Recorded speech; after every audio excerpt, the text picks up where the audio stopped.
Guys welcome back to our YouTube channel this side Mohit senior. और आज की video के अंदर हम कुछ बच्चों के जो वो डाउट्स क्लियर करने वाले हैं। बहुत सारे बच्चों को कंफ्यूजन रहती है, चाहे आप क्लास 10th के बच्चे हो चाहे आप क्लास 12th के बच्चे हो, तो उनके मन में एक डाउट चलता रहता है कि क्या सर हम जो आंसर लिख के आते हैं बोर्ड एग्जाम के अंदर, तो हमने वो आंसर एक्चुअल में गलत लिखा हुआ है, तो क्या एक्चुअल में उसके जो नंबर है वो बोर्ड एग्जाम देता है? तो अगर देता है तो कितने नंबर हमें जो है वो देता है? हमें इस चीज के बारे में थोड़ी सी इन्फॉर्मेशन दो, थोड़ी सी नॉलेज दो। तो एक्चुअल में आज की वीडियो हमारे लिए इसी टॉपिक के ऊपर होने वाली है। रॉन्ग आंसर के मार्क्स मिलेंगे क्या? सच में रॉन्ग आंसर के मार्क्स मिलते हैं क्या? सीबीएसई सच में आपको मार्क्स इस चीज के देता है? तो देखो बच्चों, सबसे पहले आप स्टेप नंबर 1 को समझो। स्टेप 1 क्या है? बोर्ड एग्जाम चाहे कोई भी है, चाहे आप क्लास 10th का चाहे क्लास 12th का, हर चीज में आपकी स्टेप मार्किंग होती है।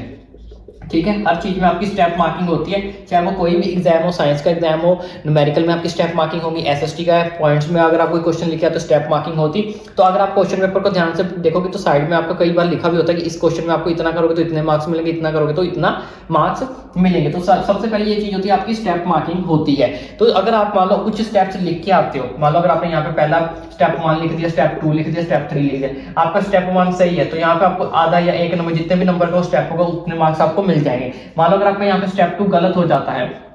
तो यहाँ आपका स्टेप 2 गलत है, तो इस चीज से आपको ये नहीं है कि उसके बाद आपका सारा का सारा जो क्वेश्चन है वो गलत होगा, ऐसा बिल्कुल नहीं है। अगर आपका यहाँ पे स्टेप 2 गलत है, वो स्टेप 2 के आपके जो नंबर है वो काट लिए जाएंगे, लेकिन अगर आपका यहाँ पे स्टेप 3 सही है तो इसके आपको फिर से जो वो नंबर दे दिए जाते हैं। तो इस तरह से आपकी जो कैलकुलेट कीजिए, मान लीजिए जो 3 नंबर का क्वेश्चन था, तो यहाँ पे देखो अगर आपको पहला स्टेप चाहिए तो 1 नंबर इसका हो गया, तीसरा स्टेप चाहिए तो 1 नंबर इसका हो गया, तो 2 नंबर आपको जो है वो दिए जाएंगे। तो स्टेप वाइज जो बोर्ड के अंदर जो वो चेकिंग होती है, चाहे वो कोई भी एग्जाम हो, क्लास 10th के एग्जाम हो चाहे वो क्लास 12th के एग्जाम्स हो। अब दूसरी चीज पे चलते हैं कि मान लो सर अगर हम कुछ क्वेश्चन के रिलेटेड है ही नहीं,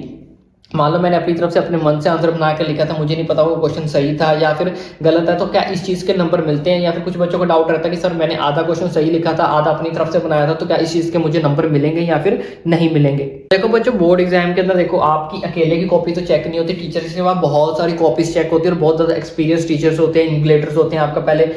जूनियर टीचर्स चेक करते हैं, उसके साथ सीनियर टीचर्स भी होते हैं, तो सबको मिलाकर आपकी जो कॉपी चेक की जाती है। और ज्यादातर जो टीचर्स जो है वो स्टूडेंट के फेवर में ही नंबर्स देते हैं। तो मान लो अगर आपने कोई क्वेश्चन यहाँ पे अटेम्प्ट किया है, यहाँ पे हम किसी का आंसर लिख लेते हैं कि मान लो आपने किसी का आंसर लिखा, तो वो आंसर जो है वो आपका आधा सही था और आधा यहाँ से अपने आपने क्या किया, अपने आवन वर्ड्स लिख दिए, तो इस चीज के आपको नंबर मिलेंगे या फिर नहीं मिलेंगे? देखो बच्चों, ये जो आपने लिखा है आपको पता है, श्योर है कि यहाँ पे जो मैंने लिखा था वो मेरा 100% सही है, लेकिन नीचे वाली लाइंस में मैंने क्या किया, अपनी तरफ से आंसर बना दिया।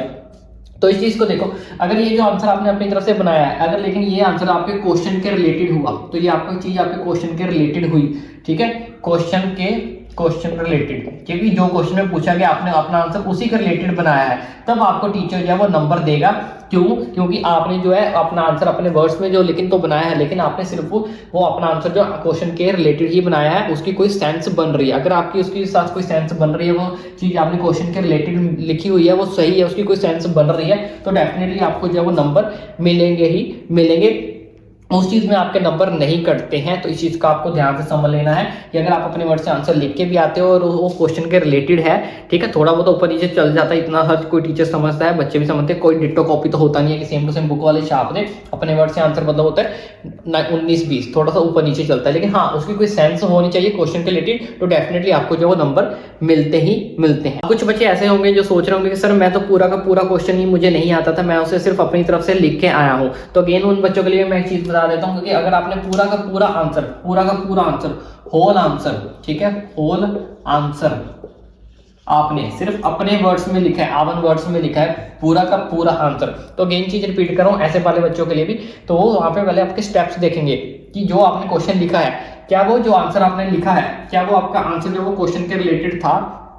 कि जो चीज आपने लिखी है जो क्वेश्चन में पूछा गया था उससे थोड़ा बहुत मैच कर रहा है। तो अगर आपका थोड़ा बहुत मैच कर रहा है, टीचर को लग रहा है कि हाँ इसने एफर्ट्स किए हैं, थोड़ा बहुत चीज जो है आपके क्वेश्चन के साथ मैच कर रही है, तो वो क्वेश्चन अगर 3 मार्क्स का होगा तो उसमें आपको 1.5 या 2 मार्क्स जो वो टीचर दे देता है, अगर आपकी वो चीज के साथ कोई सेंस बन रही है। हाँ लेकिन अगर आपकी बहुत ज्यादा अच्छी सेंस बन रही है, वो तो मैंने आपको ऊपर ऑलरेडी बता दिया, लेकिन अगर आपको लगता है कि टीचर को लगता है यार इसकी 50% सेंस बन रही है, तो इस केस में आपको 1.5 या 2 मार्क्स जो वो दे दिए जाते हैं, कितने में से 3 में से पूरा का पूरा आपका जो आंसर वो गलत नहीं होता है, ऐसा बिल्कुल भी नहीं होता है। अगर आपकी थोड़ी बहुत चीज़ रिलेटेड है तो 1.5 और 2 मार्क्स आपको दिए जाते हैं। हाँ, अगर आपका कोई भी कुछ भी चीज़ रिलेटेड नहीं है, पूरा का पूरा आंसर ही अगर आपका गलत हो जाता है या टीचर को लगता है कि नहीं इसने पूरा का पूरा होल आंसर ही जो है वो पूरा का पूरा क्या है गलत है, तो इस चीज़ के आपको नंबर मिलते हैं। तो देखो बच्चों, इस चीज़ में आपको बिल्कुल भी नंबर नहीं मिलते हैं। हाँ, टीचर्स कई बार अगर बोर्ड की तरफ से इंस्ट्रक्शन आ जाती है कि चलो बच्चे ने एफर्ट्स करके कुछ लिखा हुआ है,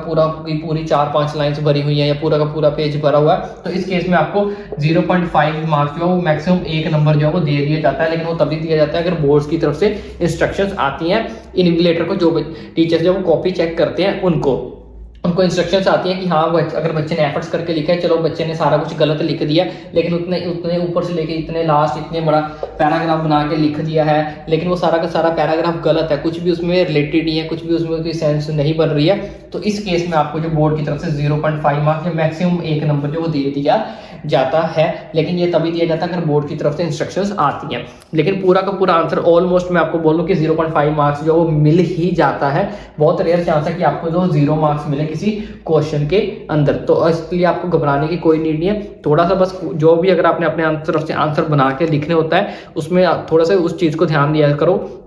कि जो चीज़ मैं लिख रहा हूँ क्या वो चीज़ क्वेश्चन के रिलेटेड है, क्या चीज़ उसकी कोई सेंस बन रही है। लेकिन अगर आपको फिर भी पूरा का पूरा होल आंसर भी अगर अपने वर्ड्स में बनाना आता है ना, तो उसके लिए मैंने एक सेपरेट वीडियो भी बना रखी है जिसमें मैंने आपको बताया कि अगर आपको पूरा का पूरा होल आंसर बनाना है, अगर आपको उस क्वेश्चन के बारे में कुछ भी नॉलेज नहीं है, पूरा का पूरा होल आंसर आपने अपने आवन वर्ड्स में लिखना है, तो वो कैसे लिखना है उसकी एक टेक्निक होती है। वो वाली वीडियो जरूर जाकर देखना, वो वीडियो का लिंक मैं आपको नीचे डिस्क्रिप्शन बॉक्स में भी दे दूंगा। तो इससे आपके जो नंबर कटने के चांसेस वो बहुत ज़्यादा कम हो जाते हैं, क्योंकि चाहे हम जितना भी मर्जी पढ़ के चले जाएं, बोर्ड एग्जाम के अंदर कोई ना कोई क्वेश्चन ऐसा आ ही जाता है जो हमें अपनी तरफ से बनाना पड़ता है। अगर आप अच्छे से बना सकते हो, अगर आपको उस चीज़ के बारे में सेंस है कि 50% अच्छे से मैच कर लिया, 50% चलो अपनी तरफ से बना दिया, तो उसमें तो कोई पैनिक होने वाली, स्ट्रेस लेने बात नहीं है। 1.5-2 नंबर आराम से उस चीज़ के अंदर मिल जाते हैं। सेंस से ज़्यादा अच्छी से बन गई तो 2.5 और 3 मार्क्स भी फुल आउट ऑफ फुल भी मिल जाते हैं। लेकिन प्रॉब्लम कहाँ पे आती है कि ऐसा कोई क्वेश्चन आ जाए जिसके बारे में बिल्कुल भी नॉलेज नहीं होती है, तो उसके अंदर हम क्या लिख कर आए। तो उसके लिए ऑलरेडी सेपरेट वीडियो बनाई हुई है, वो वीडियो जरूर देख लें, जिसमें आपको पता लग जाए कि होल आंसर अगर आपको नहीं आता है तो आपको कैसे अटेम्प्ट करना है कि टीचर हमें उस चीज़ के जो मार्क्स देने पर मजबूर हो जाए। हाँ, लेकिन अगर आपका पूरा होल आंसर गलत हो जाता है तो वही 0.5 मार्क्स आपको जस्ट मिलते हैं। बाकी स्टेप मार्किंग आपकी होती रहती है, स्टेप वाइज ही आपको जो है वो नंबर मिलते हैं। और वो वाली वीडियो जरूर देखना, तभी बोर्ड एग्जाम के अंदर आपको जो है वो काफ़ी ज़्यादा हेल्प मिलेगी ऐसे क्वेश्चन के अंदर जो आपको बिल्कुल भी नहीं आते। तो आई होप आपको ये वीडियो अच्छी लगी तो इसी तरह की वीडियोस आपका भाई लाता रहेगा, सीबीएसई के रिलेटेड, आपके future related, each and everything update, आपको इंपॉर्टेंट क्वेश्चन सब कुछ आपको भाई आपको देगा। तो इसलिए चैनल को सब्सक्राइब करना ना भूले, सब्सक्राइब कर देना भाई, फ्री ऑफ कॉस्ट है, कोई बोर्ड के रिजल्ट की तरह इतना मुश्किल काम नहीं है।